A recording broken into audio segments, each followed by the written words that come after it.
Desa Kedung Jati, Jawa Tengah.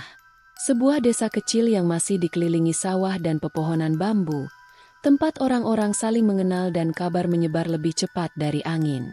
Namanya Sarinah, seorang wanita parubaya, sederhana, dan dikenal ramah. Ia membuka warung soto kecil di pinggir jalan raya desa. Meja dan bangkunya terbuat dari kayu bekas, beratap seng, dan hanya berukuran 3x4 meter. Meski begitu, ia memasak dengan hati. Soto buatannya harum, meski pembelinya tak seberapa. Suaminya, Roji, bekerja serabutan. Kadang jadi tukang ojek, kadang buruh tani. Mereka punya satu anak laki-laki bernama Bayu, baru berusia 5 tahun. Sarinah tak pernah mengeluh, setidaknya di depan orang-orang. Namun saat malam tiba, ia sering menatap langit-langit rumah, bertanya pada Tuhan, "Kenapa hidup begini terus? Aku masak tiap hari, capek, tapi warungku tetap sepi." Lalu kulihat warung sebelah, baru buka 2 minggu tapi pengunjungnya ramai. Suatu malam saat gerimis turun, warung Sarinah sepi seperti biasa. Hanya suara cacing tanah dan kodok di parit yang setia menemani. Tiba-tiba, datang seorang wanita tua, berpakaian hitam, membawa payung kain. Wajahnya keriput, namun matanya menyala seperti bara. "Permisi, Embok numpang berteduh sebentar," ucapnya lirih. Sarinah mengangguk dan mempersilakan. Wanita itu duduk tanpa banyak bicara, lalu memesan 1 mangkuk soto. Setelah makan, ia menatap Sarinah tajam. Rasanya enak, tapi tempat ini terlalu sunyi untuk rasa seenak ini. Sarinah tersenyum getir. "Ya begitulah, Mbah, rezeki belum ramai." Wanita tua itu tersenyum aneh. "Kalau kamu mau, aku bisa bantu.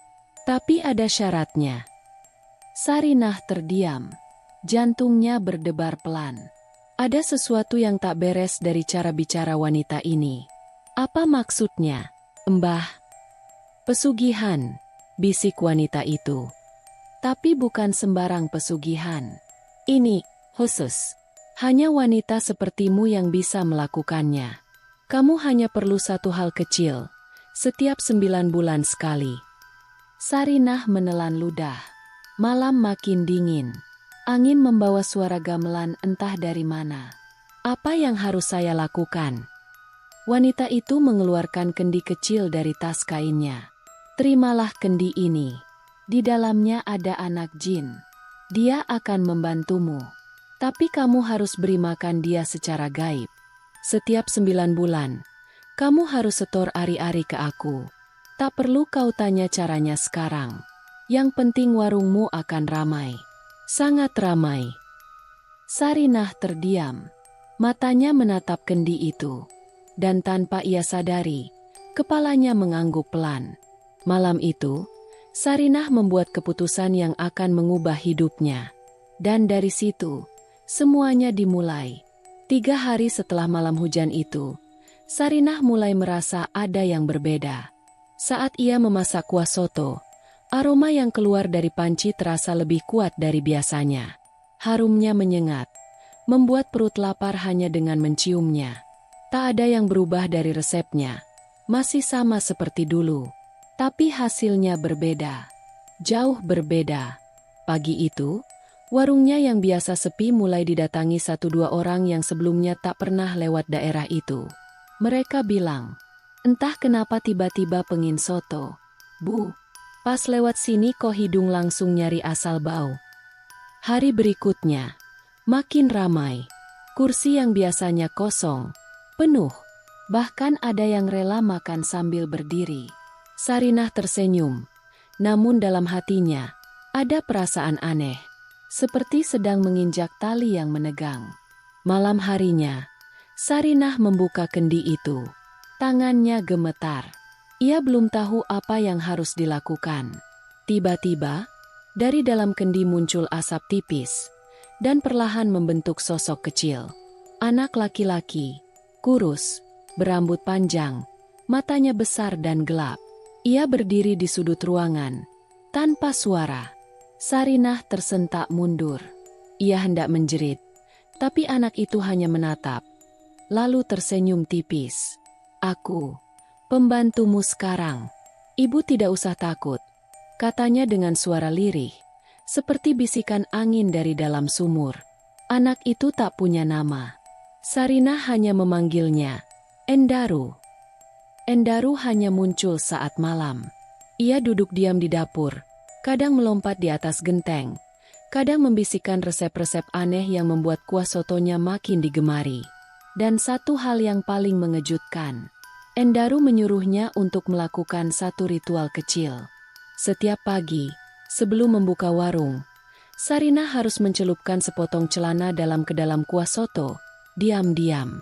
Hanya sebentar, lalu segera diangkat dan dibuang.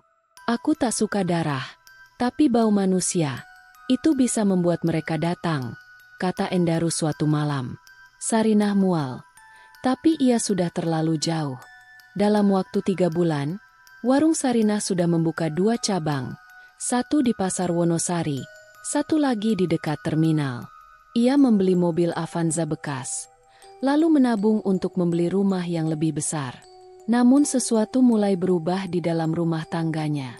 Suaminya, Roji, makin jarang bicara. Ia sering melamun, merasa tak nyaman di rumah. Kadang mengeluh perut panas, atau mimpi buruk tentang anak kecil bermata hitam duduk di atas dadanya. Anak mereka, Bayu, tak mau masuk dapur. Ia bilang ada teman ibu yang duduk di sudut, dan teman itu selalu menatapnya marah. Sarinah mencoba bersikap biasa, tapi dalam hatinya, ia mulai merasa kehilangan sesuatu yang dulu hangat dalam rumah mereka. Namun ia menenangkan dirinya sendiri. Ini harga kecil, semua demi masa depan. Ia tak tahu bahwa masa depan itu sedang menunggu dengan taring terbuka. Waktu berjalan cepat. Dalam 9 bulan, warung Sarinah sudah menjadi pembicaraan di 5 desa. Sotonya dianggap paling enak, bahkan orang-orang menyebutnya soto rasa ketagihan. Setiap cabangnya ramai, omsetnya jutaan per hari. Namun, hari itu, pagi sebelum matahari terbit, Endaru muncul di samping tempat tidur Sarinah. Ia tak tersenyum seperti biasanya. "Sudah 9 bulan, katanya datar. Kau harus setor malam ini." Sarinah membeku. Ia hampir lupa. "Apa aku harus mengambil dari bayi?" tanyanya takut. "Tidak perlu. Ibu-ibu yang baru melahirkan kadang ceroboh menyimpan ari-ari. Kau hanya perlu mencuri. Aku akan tunjukkan tempatnya." Malam itu, Sarinah mengikuti Endaru ke sebuah rumah bidan tua di ujung desa. Bidan itu sedang sibuk menangani persalinan. Di dapur belakang, Endaru menunjuk sebuah toples kaca di atas rak kayu. "Itu milik bayi yang lahir kemarin," bisiknya. Tangan Sarinah gemetar saat mengambilnya. Ari-ari itu dibungkus kain kafan kecil. Masih segar, masih bau darah. Ia hampir muntah, tapi memaksa diri tetap tenang. Tak ada yang melihat. Ia keluar diam-diam, membawa bungkusan itu dalam tas plastik hitam. Tengah malam, Sarinah tiba di pinggir hutan kecil di sebelah timur desa. Di sanalah Subani, dukun tua yang pernah datang ke warungnya, sudah menunggu di bawah pohon beringin besar. Api unggun kecil menyala, dan asap kemenyan melayang ke langit gelap. "Sudah kau bawa?" tanya Subani. Sarinah mengangguk dan menyerahkan bungkusan itu. Subani membuka dan tersenyum puas. "Anak jinmu akan semakin kuat. Warungmu akan makin ramai. Tapi ingat, jangan pernah lupa waktu setor. Sekali kau lewat batas, mereka akan menagih sendiri dengan cara mereka." Sejak malam itu, Endaru semakin sering muncul. Ia tidak hanya duduk diam, kadang berjalan di langit-langit, kadang berdiri di depan cermin, menirukan Bayu. Kadang tertawa pelan saat Sarinah memasak. Roji, suaminya, makin murung. Ia kehilangan nafsu makan. Tubuhnya kurus, dan matanya seperti selalu takut melihat sesuatu di balik punggungnya. Ia bilang sering melihat bayangan anak kecil duduk di kursi tamu. Meski saat ia menoleh, tidak ada siapa-siapa. Bayu, anak mereka, semakin pendiam. Ia sering menggambar sosok anak berambut panjang dan menulis nama Endaru berulang kali di buku gambarnya. Sarinah mencoba bertahan. Ia bilang ke diri sendiri, ini semua akan sepadan, ini hanya sementara. Tapi malam demi malam, rasa bersalah makin dalam. Ia sering terbangun basah oleh keringat, mendengar suara bayi menangis dari kendi di dapur. Dan ia tahu, ini baru awal. 4 tahun telah berlalu sejak Sarinah pertama kali membuka kendi. Kini, ia memiliki 5 cabang warung soto, sebuah rumah mewah bertingkat, dan mobil Fortuner putih yang terparkir di garasi.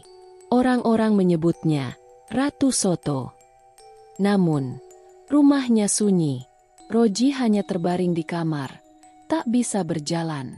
Tubuhnya kurus seperti dikeringkan dari dalam. Dokter tak menemukan penyakit pasti. Seperti tubuhnya menolak hidup, kata salah satu dokter spesialis di Jogja. Sarinah tahu apa penyebabnya, tapi ia pura-pura lupa. Ia terlalu sibuk mengurus bisnis, terlalu sibuk menikmati status baru. Sampai suatu malam, Endaru muncul. Wajahnya tak seperti dulu. Sudah lewat waktunya, ucapnya dingin. Sarinah terhenyak. Ia menatap kalender. Ia lupa menyetorkan ari-ari. Untuk pertama kalinya sejak ritual dimulai. Aku bisa cari malam ini, katanya panik. Tapi Endaru hanya menatapnya dengan mata hitam kelam. Tidak, kami akan mengambil sendiri. Keesokan paginya, Roji mengigau. Matanya merah, tubuhnya panas seperti terbakar. Ia meracau, memanggil nama-nama asing. Kadang tertawa, kadang menangis. Sarinah membawanya ke Ki Mahfud, seorang tokoh agama di desa sebelah. Ia memohon bantuan. Ki Mahfud menatap Sarinah dalam-dalam. Ada makhluk yang tak ingin pergi. Tapi jika kau ikhlas melepas semua, kita bisa usir mereka. Sarinah menangis. Ia mengangguk. Ritual ruqyah dilakukan selama 3 hari 3 malam. Dalam proses itu, Kiai Mahfud melihat sosok Endaru, menjerit, memeluk kendi, lalu menghilang dalam asap hitam yang menyayat udara. Di hari keempat, Roji bangun. Untuk pertama kalinya dalam setahun, ia bisa duduk. Ia tersenyum, memanggil nama Sarinah. Tapi warung-warungnya sepi. Orang-orang tak lagi tertarik dengan sotonya. Aroma magis itu hilang. Satu persatu, cabangnya tutup. Utang menumpuk. Mobilnya dijual. Rumah mewah dilelang. Sarinah dan keluarganya kembali ke rumah tua mereka di pinggir desa. Kini, Sarinah hidup sederhana. Ia kembali membuka warung kecil di depan rumah. Tak seramai dulu, tapi selalu ada 2-3 pembeli yang datang. Bayu tumbuh jadi anak baik. Roji mulai bercocok tanam di kebun kecil. Untuk pertama kalinya dalam bertahun-tahun, rumah itu penuh tawa dan kehangatan. Tak ada suara tangisan dari kendi. Tak ada anak kecil bermata hitam yang duduk di pojok. Sarinah kadang termenung saat melihat api kompor dan uap kuah soto yang mengepul. Ia tahu, ia telah melewati neraka. Dan ia bersyukur, meski akhirnya miskin harta, ia kembali kaya cinta.